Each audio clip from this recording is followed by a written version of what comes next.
One really beautiful thing about the human mind is even if we've been fed ideas from our youth, different stages of our life, different things we've learned, we can unlearn it.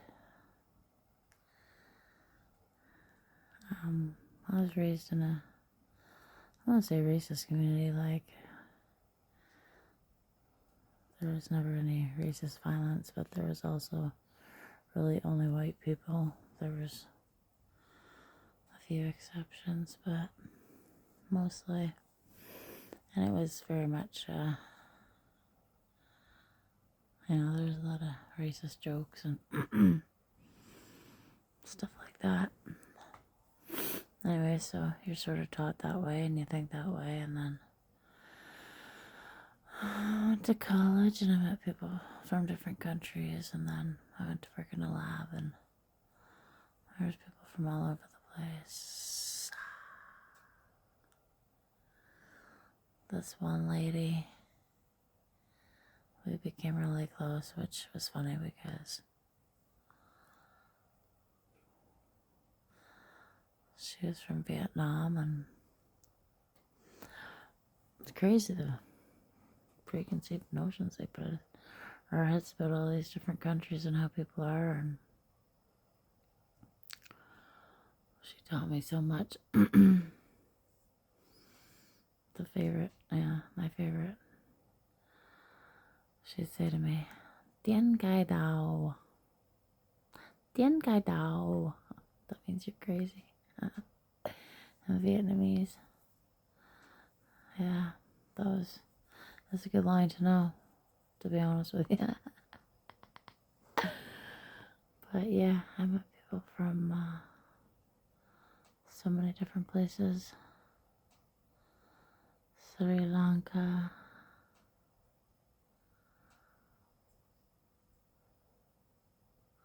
There's so many places going through my head right now.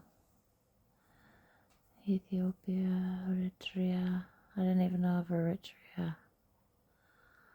I mean, I did have to draw a map of the world to scale in high school geography class, but I guess I don't remember Eritrea. Anyways, I actually met somebody a little while ago from Eritrea, and he said, where he's from. I said, oh yeah, I've heard of that. And he said, really? Have you really? I said, yeah, I know a guy from there. I used to work with him. And he said, well, what's his name? I said, his name's Tekli. He says, Tekli is a name from Eritrea. I said, yeah, I know, I ain't shitting you, bud. Lovely man. Nice kid. Anyways, it's funny too, like I remember this movie came out, I think I was in high school. Not Without My Daughter, where Sally Field has a child with someone from another country, and then they take the child away, and it really painted this really terrible picture. And I remember at the time people said, oh, you should never have a child from there because they'll take your kid away and you'll never see it again.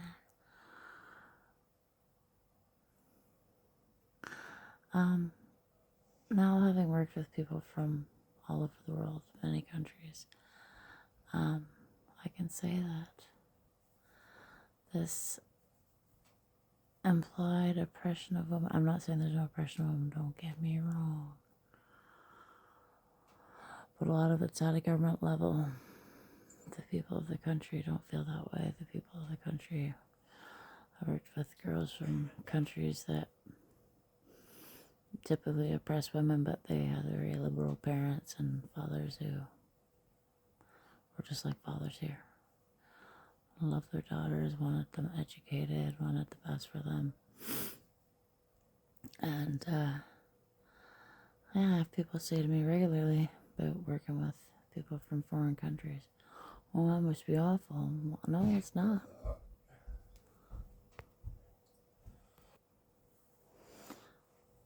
Everybody's always very respectful, and it's funny, there's been several times I've been out watering, and the one place I was watering for a while, there was, I'm not sure what religion they were, but they would all walk by and really beautiful gowns. Seemed to be just the men. And I remember this one guy stopping and saying, "Oh, you have spilled nose." I was pulling it quite a distance, and he said, "Oh, you have to let me help you." And I said, "Oh no, don't." I do this all the time. I'm fine, and I really wouldn't want you to get your outfit all dirty because he was wearing all white. I was like, "Oh, I can't let you do that yourself. I can't just walk away." And I was like, "It's okay. Continue on. Go do what you were doing. I really appreciate your offer for help. It's very heartwarming, but I'm good." And I just walked away, but you could just see the genuine look on his face of, "Oh, I just really want to give this person a hand." So, I mean, in the lab, I worked with men from all sorts of places, and there was one guy who would ride his bicycle down to, I think it's called Mosque, on break, and on his other break, he would do his worship. That was what he chose to do. But he was always very respectful, and I think sometimes he had a bit of a hard time because I was his senior, but at the end of the day, pretty stellar guy. So it just kind of, unless I just happen to meet the best people from each country, which I don't know. I don't think it's a coincidence that people from Mexico, Peru, actually one place I just worked at, there's a bunch of gentlemen from Mexico. And they didn't speak much English, but we would sort of charade our way into communication. And every time I'd show up on a site, how's it going? Hola. Just happiness. I'd show up in the middle of the night with the salt truck. They're salt in these big parking lots. I pull in, they're like, "Hey, what's up?" They're from Mexico, and they're in the freezing cold Canadian winter, salting for the great people of the city, and they're just so happy. They're so happy to be here. And people say, taking our jobs. I can tell you from different places that I've been, and the lack of ability to hire people that can do the job. They're not here to steal your jobs, they're here for better lives. They're here to give their families better lives.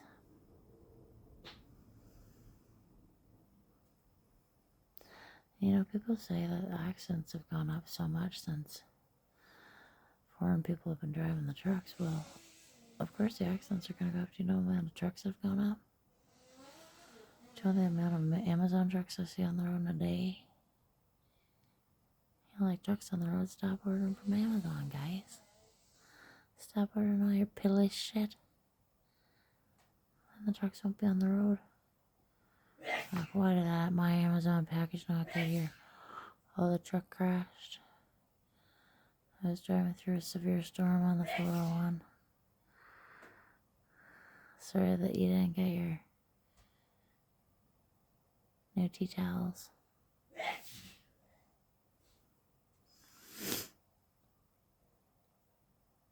Sorry I got off on a little tangent there, but really honestly, people say these guys out here, they don't know how to drive and whatever, but I don't know if you ever watched videos of some of the countries they've driven in. It's absolute chaos. You have to be an expert driver to drive there, and then they come here. Everything's all organized. There's different conditions, and they're not used to those conditions.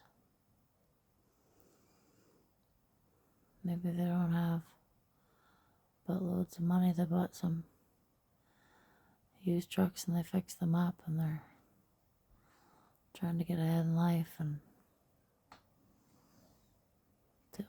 they undercut us, trying to get contracts to make the bread and butter, trying to get started, trying to build a little life for themselves.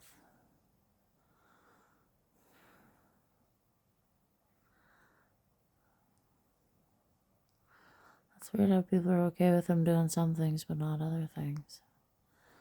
Oh, they can do this for me, but we don't want them doing that. They can do this, but they can't do that. Actually, there's a trucking company that's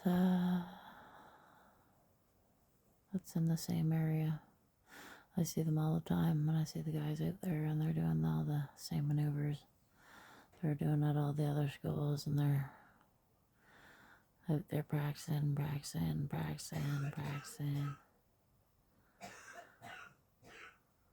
working at it,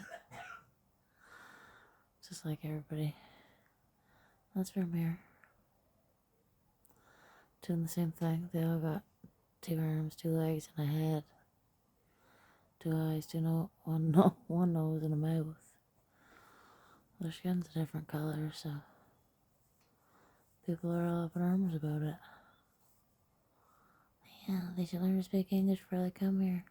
Well, they're kind of in an old world. They didn't really have access to Google. What you want them to do? Get a translation dictionary? Once they get here, before they work, they should have to be speaking English. Well, how exactly do you want to do that? You ever try to learn a language in 5 minutes? It takes time.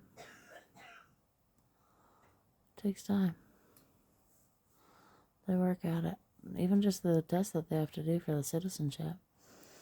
I worked with a lot of people that went through that, and they were so proud to become Canadian citizens. Well, they had that questions on their test I didn't know the answer to. They're like, what's the longest river in Canada? I'll let you look that up if you don't know. It's on the citizenship test. Technically, if you don't know that, are you even a citizen? Are you even a citizen if you don't know that? Anyways, I just find that people are really hard on the immigrant population here. I keep seeing nasty posts on Facebook, and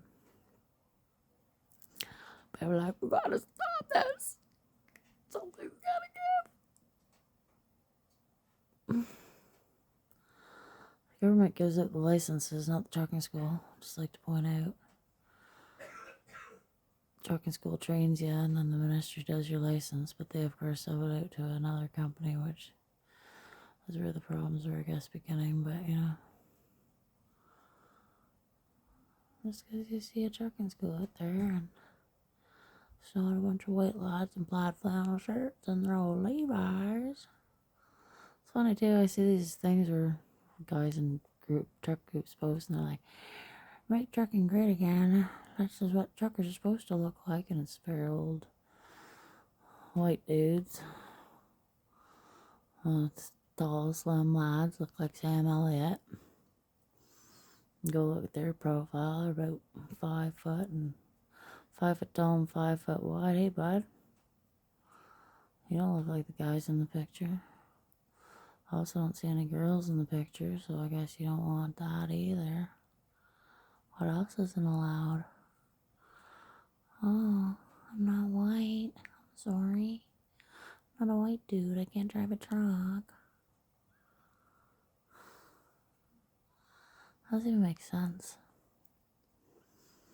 Like, I have great respect for truckers, but I mean, when they're like, oh, trucking was great. Yeah. There's all kinds of truckers from here that had families all over the place. They had families their wives didn't know about. They had kids here, they had kids there. Oh, great bunch, yeah. Yeah.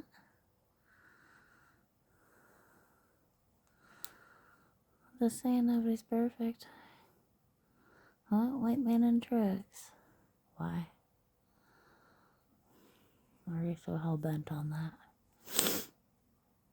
Because you're insecure, as I. Stop hating on the immigrants. If anybody knows the biblical event of Sodom and Gomorrah, that basically happened because people were not willing to accept immigrants.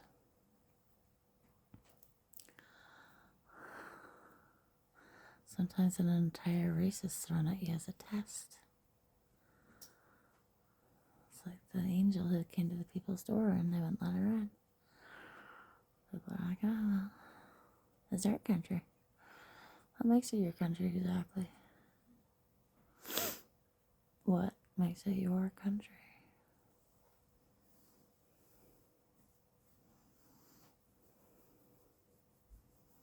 Make love, not war. Good night.